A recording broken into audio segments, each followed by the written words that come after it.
Did you know there's a Yu-Gi-Oh card that completely disappeared off the face of the earth? It's Elemental Hero Air Neos, one of Jaden Yuki's ace cards from Yu-Gi-Oh! GX. It was released in 2007 in the Strike of Neos pack, but unlike every other related card, Air Neos never saw another printing after. Not only that, but even references to it have been censored out in future cards. Nobody knows exactly why this happened, but there are a few theories. Some people suspect that they lost the rights to the card's image and artwork. Others think it could be a trademark conflict with the Italian airline called Neos Air. But what do you think of this Yu-Gi-Oh mystery? Did you know some Yu-Gi-Oh cards were actually designed by fans? Between Japan and America, they've hosted contests where fans could submit drawings for a chance to be made into a real card, some of which even appeared in anime episodes. Here's some examples. Dota do Tengu, Bachi Bachi Bachi, and Tatakawa Knight all come from the Zexal Draw Contest, and Yuma even uses one in a duel. Bird of Roses, Chaos King Archfiend, Splendid Rose, and Morphtronic Vacuumin were all part of the 5Ds Draw Contest. But the most infamous one was the design of Drill Synchron and Drill Warrior, which Yusei actually uses in a duel in the anime. Performer Pal Trumpwitch came from the Arc 5 Monster Design Contest and gets summoned by Yuya in a duel. And the last few cards are Tongue Twister, Screech, Dragon Ice, and Vampire Dragon. If you could design your own Yu-Gi-Oh card, what would it be? Did you know the Yu-Gi-Oh! TCG had a ban list way back in May 2002? The only cards out at the time were from the Legend of Blue Eyes set and Starter Decks Yugi and Kaiba. Today, there are nearly 200 cards on the list, but the very first one only had 12. The limited monsters were the 5 Exodia pieces, for pretty obvious reasons, and they're actually the only cards to never move from this spot since. There's also 5 limited spells: Change of Heart, Dark Hole, Monster Reborn, Pot of Greed, and Regeki, as they can single-handedly change the tide of a duel. And lastly, there were 2 semi-limited cards, Card Destruction and Swords Revealed in Light. Now, not as strong as the limited spells, but still game changers nonetheless. Imagine if the Yu-Gi-Oh! Ban list was this small today. Did you know the late Kazaki Takahashi, the creator of Yu-Gi-Oh!, actually revealed his 10 favorite monster cards? Number 10 is Gaia the Fierce Knight, who he liked but also said it was a pain to draw. Number 9 is Time Wizard, though he admits that it's probably closer to a spell card than a monster. Number 8 is Exodia, because it's inspired by Egyptian mythology. Number 7 is Dark Magician Girl, who's one of the few female monsters of the time. Good taste. 6 is Buster Blader, who actually got a cool 3D model in Japanese commercials at the time, though we couldn't find any footage. 5 is Panther Warrior, it was inspired by American comics. Maybe Spawn, Conan the Barbarian, Masters of the Universe. 4 is Red Eyes Black Dragon. He just thinks it's really cool. Same. 3 is Karibo, though Takahashi wonders what the shifty look in its eyes is supposed to mean. 2 is Dark Magician, since it's the main character's ace card.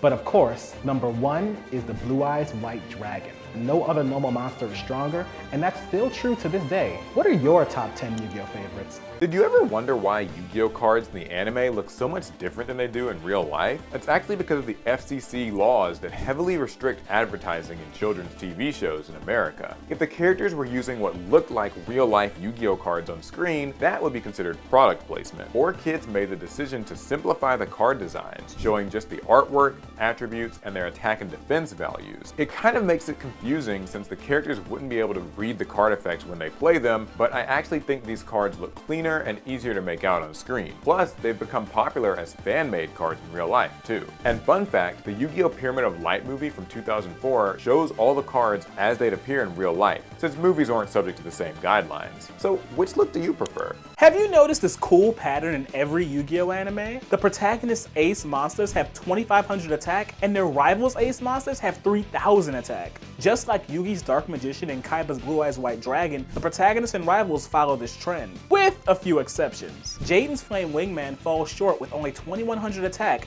at least until he gets his true ace monster in Elemental Hero Neos. Another GX anomaly, Zane Truesdale, he walks the walk and talks the talk of a rival character, but he doesn't have any 3,000 attack monsters. Surprisingly, it's Chaz, who doesn't always act like a proper rival. He has 2 3,000 attack monsters. The last exception is Yasaku from Yu-Gi-Oh! Vrains. Even though he has Firewall Dragon, who meets the 2,500 condition, he mostly relies on Decode Talker as his ace. What if when you played Yu-Gi-Oh cards, the monsters came to life, just like in the anime? Well, that future might be closer than you think. Konami has shown off augmented reality duels at multiple Yu-Gi-Oh World Championships. projecting iconic monsters like Dark Magician Girl in real life. They use advanced image recognition technology that can identify physical cards when they're placed on a mat and then show those models on video. But Konami is not the only one. Yu-Gi-Oh fans are also bringing the game to life with indie projects like Crown Corp's Project Attempt, which lets you use any AR-enabled smartphone to turn a table or even an entire room into a dueling field. And another YouTuber developed a similar system using an electronic playmat, a custom camera, and over 3,000 NFC-modified Yu-Gi-Oh cards to show the monsters in the field. Maybe Seto Kaiba's holographic Yu-Gi-Oh future can be real after all. Who was the best Yu-Gi-Oh protagonist? We're gonna compare them by looking at how many times they lost. At the top of our list is, unsurprisingly, Yuma from Yu-Gi-Oh! Zexal. Yuma lost 11 times, which is by far more than any other protagonist. Surprisingly, Yugi is our second worst protagonist with 34 wins and 5 losses. Yeah, he had to give away a couple games, but almost everyone tied had to as well. Next is Yuya from Arc 5 with a record of 39 wins and 5 losses. And the winner of the three-way tie is Jaden, who had a record of 78 wins and 5 losses. He played significantly more games than any other protagonist. In second place is Yusei, who only ever lost once, and it was in a flashback. And in first place is Yusaku from Yu-Gi-Oh! Vrains, who never lost a duel, but it's kind of a hollow victory since he only won 24 times. The Blue Eyes White Dragon is easily the most iconic card in Yu-Gi-Oh! It's Seto Kaiba's ace monster, and the game's first booster pack was even named after it. But did you know that over 25 years later, Blue Eyes is still the strongest normal monster in the game? Yu-Gi-Oh! Has plenty of powerful level 8 vanillas like Cosmo Queen, Spiral Serpent, and Gogiga Gagigigo, but none of them rival the 3,000 attack points of Blue Eyes. Although some monsters technically have it beat if they're combining attack and defense points. The same can't be said of Dark Magician though. Even though its flavor text claims it's the ultimate wizard in terms of attack and defense, there are 2 other spellcasters with more attack points. Did you know there was actually a Yu-Gi-Oh card that nobody could play at all? It's the Blue Eyes Shining Dragon, which came as one of the promotional cards for the very first Yu-Gi-Oh movie, Pyramid of Light. Like the Pokemon movies before it, the first Yu-Gi-Oh film gave away a random card whenever you went to see it in theaters. But in order to summon Blue Eyes Shining Dragon, you need to sacrifice a Blue Eyes Ultimate Dragon from your side of the field. The movie was released in 2004, but the Blue Eyes Ultimate Dragon card wasn't actually released in the game until 2006 as a promotional card for Shonen Jump magazine. This meant that the Blue Eyes Shining Dragon card was totally useless for 2 years. We've all heard of cards in Yu-Gi-Oh! That will immediately win the duel, like Exodia, Destiny Board, etc. But there's one card that will make you lose the game. Relay Soul is a trap card that can special summon a monster from your hand. And while it's on the field, you won't take any life point damage. But if that monster leaves the field for any reason, you will immediately lose the duel. It's great that it'll let you summon even a high level monster from your hand, but you have to win with that monster on the field since it can't be tributed or used for any extra deck summons. So is Relay Soul going into any of your decks? Did you know some Yu-Gi-Oh cards had their names changed to work with new archetypes? A really infamous one that they changed was Armatile the Chaos Phantom. It's the fusion monster of the 3 different sacred beasts. Into Armatile the Chaos Phantasm to include it in the Phantasm archetype, and its new support cards. But there's plenty more. Amazon Archer was changed to Amazonas Archer to join the Amazonas theme. Big Core was changed to BES Big Core to work with the BES cards. Cliff the Trap Remover became an official part of the Dark Scorpions as Dark Scorpion Cliff the Trap Remover. Marie the Fallen One and Nurse Reficule the Fallen One both turned into Dark Lord monsters, Dark Lord Mary and Dark Lord Nurse Reficule respectively, to work with the Dark Lord archetype. I know there are lots of other Yu-Gi-Oh cards that got name changes too, so which ones did I miss? Did you know some Yu-Gi-Oh cards actually had their names changed years after release? This usually happened to cards that were mistranslated and caused problems later on with new strategies. For example, the vanilla monster Frog the Jam, which always had to be explicitly excluded from Frog support cards for some reason, was eventually changed to Slime Toad. Harpy's brother was changed to Sky Scout to prevent it from being used with Harpy support cards, which is kind of weird. As a kid, I always just thought the monsters were actually related. But perhaps the most infamous example is Red Eyes B Chick, which was historically excluded from most Red Eyes support cards, and eventually they just renamed it to Black Dragon's Chick. Other examples are Null and Void getting changed to Muko to remove it from the Void archetype, and Forbidden Graveyard being changed to Silent Graveyard to remove it from the Forbidden archetype. There's plenty of other weird Yu-Gi-Oh cards that got name changes, so what are some that I missed? Did you know that some old Yu-Gi-Oh cards had their names changed after release to censor mature or religious themes? For example, the normal monster, Dark Assassin, was changed to Dark Assailant to remove the obvious reference to killing. Although, one look at the card still tells you all you need to know. Another monster, Trial of Hell, was changed to Trial of Nightmare, which is still a pretty dark name, but at least it doesn't have the obvious religious connotation. The most infamous example, though, was the spell card After the Struggle, which was originally called After Genocide, a word with a much heavier meaning, especially considering the picture of fallen soldiers on a battlefield. Know any other Yu-Gi-Oh cards that got name changes? Let me know.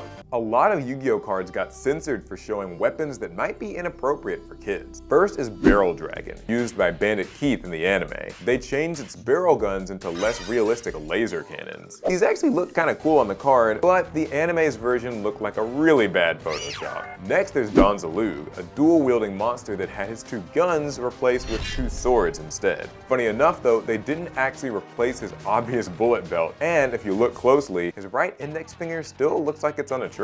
Alright, last one is Seto Kaiba's infamous Ring of Destruction. They changed the Ring of Grenades into a Ring of Flames instead. Now here's the twist. Konami actually released all 3 of these cards with their original designs as part of its Lost Art series, so TCG players can finally get these hidden versions for themselves. Did you know many Yu-Gi-Oh cards were censored from their original Japanese designs to remove religious or mature elements? Here are some of the biggest ones. The Unstoppable Exodia might win you any duel, but the pentagram behind it was changed to the Spellbinding Circle design, removing the occult connotations. Dark Magician Girl got similar treatment, replacing the hexagon on her outfit with a simple red jewel. But they actually took it a step further and removed her cleavage and even shifted her arm to show less skin.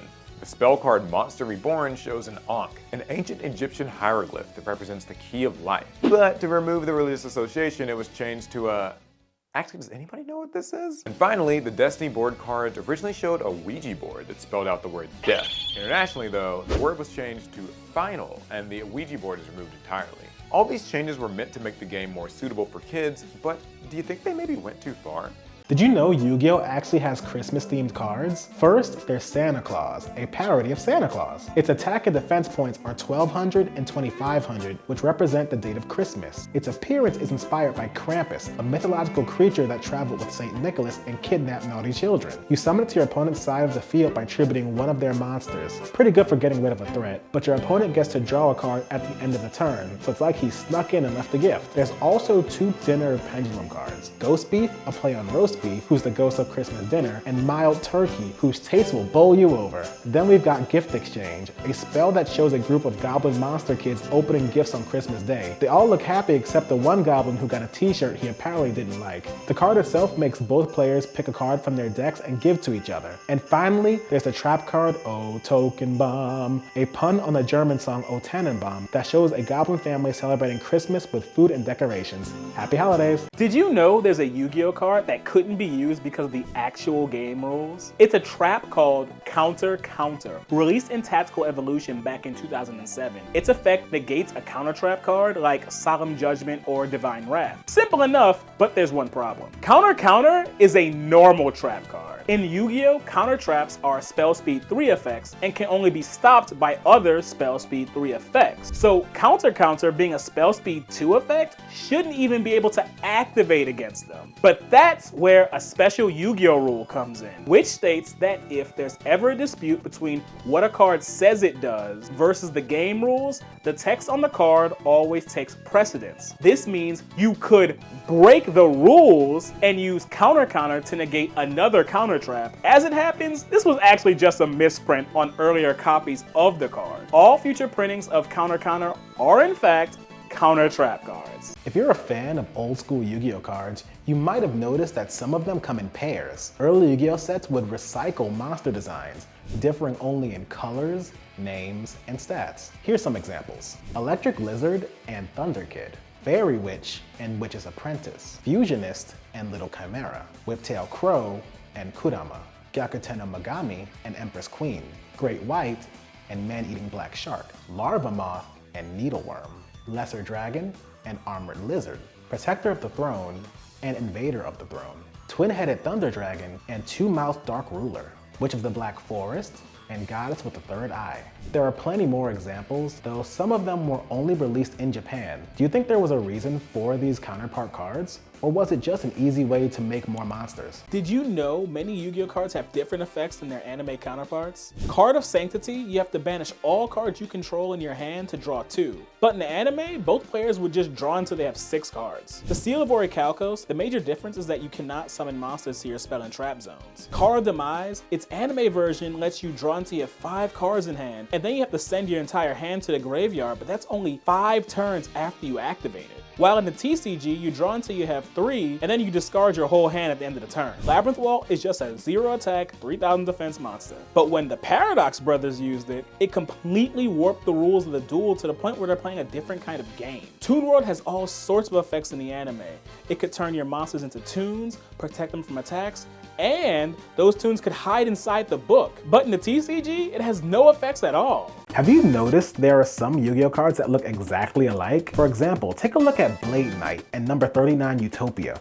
These cards were released in completely different eras, but their poses are exactly the same. Another example is Mermail Abysteus and number 86 Heroic Champion Rango Miniad. Like the last two, these are completely different monsters, but pose exactly the same way, down to the body, hands, and weapons. The phenomena isn't just limited to monsters though. Soul Charge and Null and Void both feature a cloaked figure with an outstretched hand. These effects on the cards couldn't be more different though, but the poses and backgrounds look way too similar to ignore. Lastly, there's Twin-Headed Thunder Dragon and Two-Mouthed Dark Ruler, which are literally recolored mirror images of each other. Even weirder, Twin-Headed is a fusion monster that can't use Two-Mouthed for fusion material. Do you know any other Yu-Gi-Oh doppelgangers? Did you know there's actually a Dragon Ball reference in the original Yu-Gi-Oh manga? As Yugi's inspecting his Millennium Box with Taya, he wonders about the meaning of the hieroglyphics carved around it. Yugi thinks aloud that they might say something like, "Whoever solves this puzzle shall be granted one wish," like the Dragon Balls. But then he figures he must be dreaming. As it happens though, maybe he was right after all. It seems like the late Kazuki Takahashi was also a fan of the work of the late Akira Toriyama as well. It's incredible to see these kind of connections between two of the greats. May they both rest in power. Are there any other Dragon Ball references in Yu-Gi-Oh? Did you know there's a weird Yu-Gi-Oh card that can actually put a monster in face down attack position? This is Darkness Approaches, a spell card released in Magic Ruler way back in 2002. Its effect makes you discard 2 cards and flip a monster face down, but the card actually says you do not change the monster's battle position. This means you could actually have a monster in attack position face down, a concept that's never been mentioned in the official rules. Imagine the headaches it caused for judges at tournaments. To be fair, the card itself is very bad and almost never sees any play outside of niche gimmick strategies. In 2015, Konami finally made an errata and changed the effect to just flip the monster to face down defense position, like a much worse version of Book of Moon. Did you ever use this card? Yu-Gi-Oh has had some weird video games that didn't always follow the card game rules at all. One from my childhood was Yu-Gi-Oh! Duelist of the Roses, released back in 2003 for the PlayStation 2. The story was based on the real-world English Wars of the Roses, with different Yu-Gi-Oh characters representing different historical figures. Yami Yugi takes on the role of Henry VII of the Tudor dynasty, while Seto Kaiba represents Christian Rosenkreuz, head of the Yorkist forces. The rules differ from regular Yu-Gi-Oh! In that you assign a monster as your deck leader, representing you in the game. You can play additional cards around your deck leader, and monsters can move through a 7x7 tile grid, which contains different terrains like forest, wasteland, or sea that give monsters attack and defense boosts. And like most Yu-Gi-Oh! Video games at the time, buyers got 3 promotional cards with the game as well. Secret rare copies of Alpha, Beta, and Gamma the Magnet Warriors. Did you ever get a chance to play this game? Did you know the Elemental Hero archetype from Yu-Gi-Oh! GX references American comic book heroes from Marvel and DC Comics? Elemental Hero Avion bears the characteristics of Marvel's Archangel and DC's Hawkman. Burstinatrix looks to be a mix of Teen Titans, Starfire, and Argent. Clayman has the rock-hard body of the Fantastic Four's The Thing, and the head shape of the villainous Juggernaut. Bubbleman's pointy ears and cape feel like an almost disrespectful take on DC's Batman. And finally, Elemental Hero Sparkman's design takes elements from DC's Black Lightning and Static Shock. Did you know there's a legal Yu-Gi-Oh card that's totally impossible to summon? It's Guardian Elma, a card from Dark Crisis back in 2003. Elma can only be summoned when you have Butterfly Dagger Elma, its companion equip spell, on your field. Here's the problem. Butterfly Dagger Elma is banned. Its effect is simple. You equip it to a monster, it gives 300 attack. When Butterfly Dagger Elma gets destroyed, you can return it to your hand. So why is such a simple card banned? Well, say you equip it to Gearfried the Iron Knight. Gearfried's effect automatically destroys any equipped card it has. So you return it to your hand and equip it again. It gets destroyed again. This can happen over and over forever. Now, what if we add Royal Magical Library to the mix, which lets you draw cards for activated spell cards? That's an easy ticket for drawing all 5 pieces of Exodia for an instant win. So maybe use Spell Absorption, which gives you 500 life points when you activate a spell, giving you infinite life. You can even throw in Fire Princess and burn the opponent down to 0 in the process. So yeah, Butterfly Dagger Elma got banned for creating a bunch of FTKs.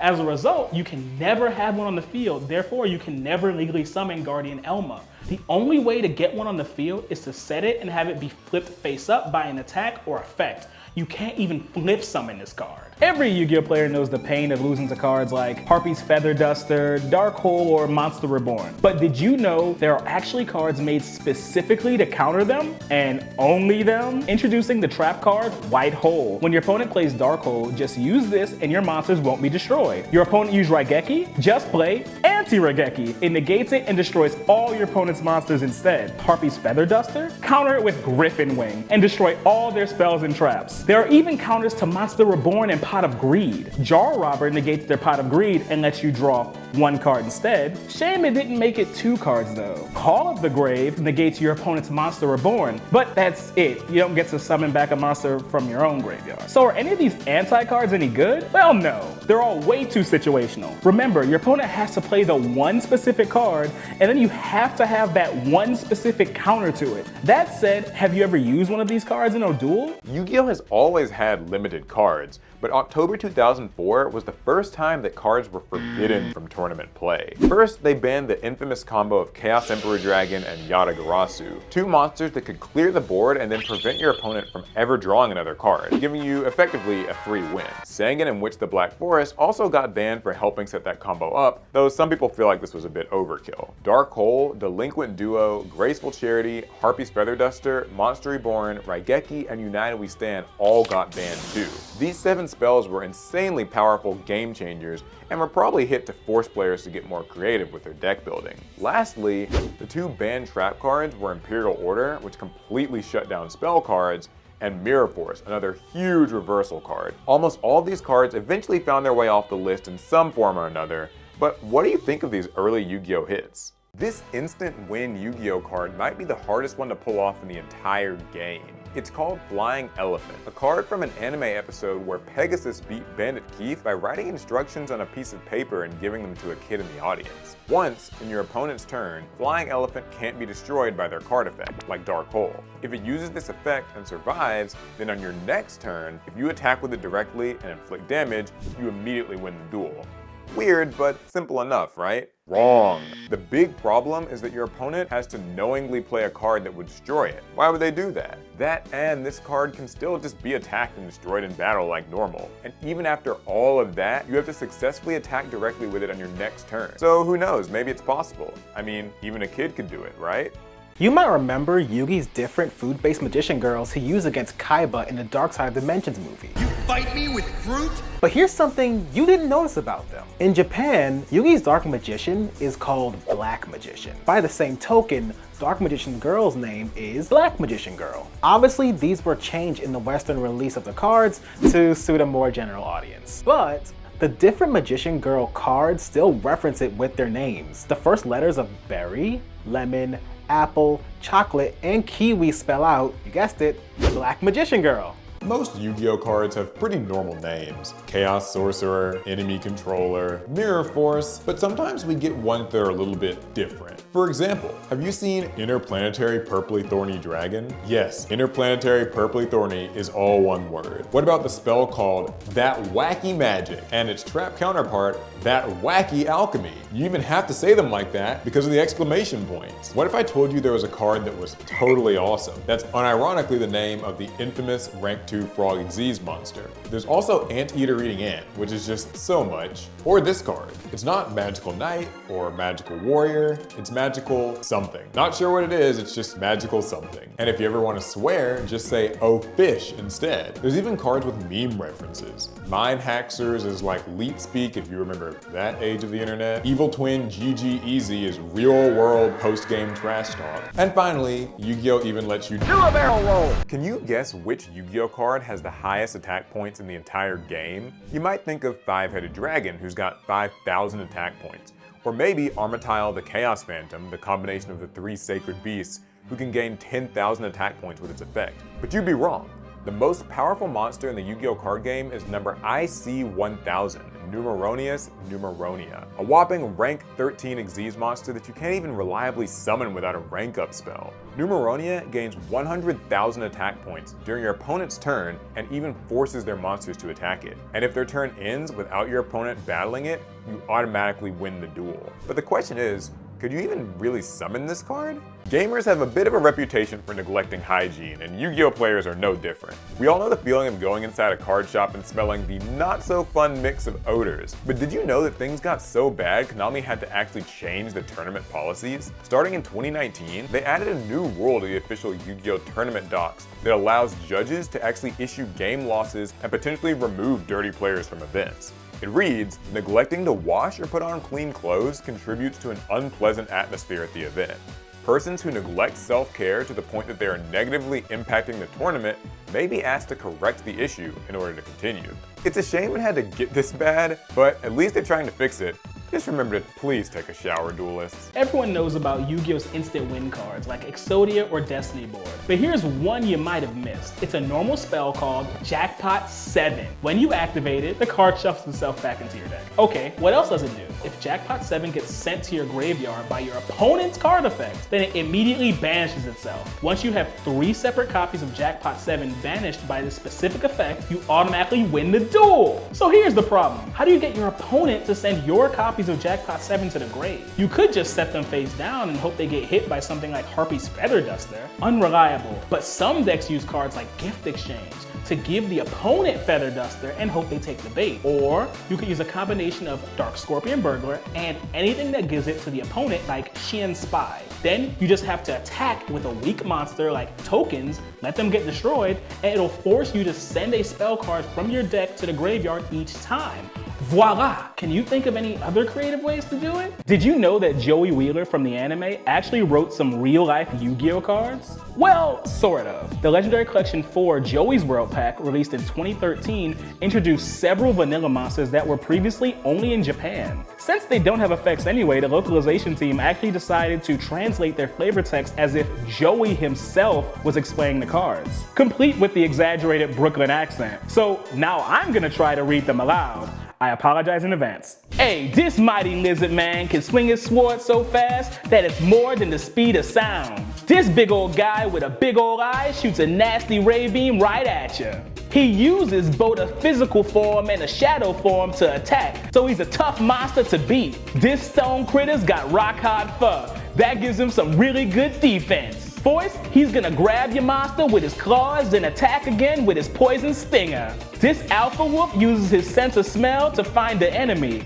Hey, quit sniffing at my socks. Imagine dueling with a Yu-Gi-Oh! Deck this big. Yeah, we all use lots of cards as kids, but in 2006, a German Yu-Gi-Oh! Player actually entered a tournament with a deck of exactly 2,222 cards. He actually did this with the express intention of wasting as much time as possible shuffling the deck. It was literally named Mission Impossible. Just look at the size of that thing. He literally had to use a special apparatus and multiple people just to carry it around. And it took over 100 pages just to print out the deck list. He was basically using 3 copies of every random card he can get his hands on. After this tournament, they had to change the rules to limit Yu-Gi-Oh! Deck sizes to 60 cards, which was probably for the best. I guess the mission was a success after all. Yu-Gi-Oh! Gets a bad rap for being too complicated, but did you know there's a card that literally makes you solve a math problem during a duel? Linear Equation Cannon is a trap card that, as the name suggests, creates a linear equation. First, you declare a whole number from 1 to 6.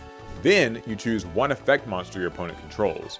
Multiply the effect monster's level times the declared number, then add the number of cards your opponent controls up, and check if the result equals the number of cards in your graveyard. If the result is equal to the number of cards in your graveyard, then you can shuffle your opponent's cards into the deck. If the result isn't equal to the number of cards in your graveyard, then you'll lose life points equal to the declared number times 500. Sheesh. It's hard enough reading the cards. Lots of Yu-Gi-Oh cards are known for having wordy card names, but did you know what Yu-Gi-Oh card has the longest name? If you thought of the trap card Ghost Meets Girl, a masterful Mayakashi Shiranui saga, then you'd be close. Ghost Meets Girl comes in at 53 characters, but if you also include symbols, then the longest Yu-Gi-Oh card name is actually DDDD, Super Dimensional Sovereign Emperor Zero Paradox, a pendulum monster with a whole 56 characters. But if you don't include symbols, then both cards are tied at 53 characters. But at this point, who's counting? Modern Yu-Gi-Oh cards are infamous for having really long card effects.